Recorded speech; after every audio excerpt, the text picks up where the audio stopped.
Hello, xin chào các bạn. Hôm nay mình sẽ làm một cái video thành lập kênh Shopcast Slime. Tên nó hơi dài đúng không các bạn? Kênh của mình tên là Tâm Mình Channel.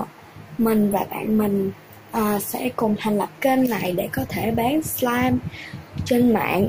Và nói trước các bạn luôn thì mình sẽ thông báo sau cho các bạn là nếu mình bán trên mạng được thì mình sẽ nói trên kênh mình nhé. Còn bây giờ thì các bạn phải qua shop của mình.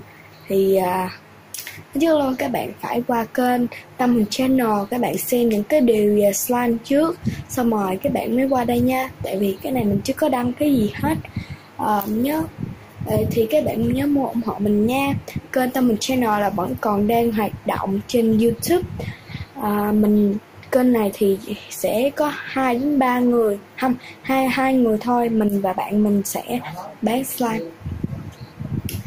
Và video thành lập kênh Shopcast Slime này kết thúc rồi. Các bạn thích hãy đừng quên like, share, subscribe nhé.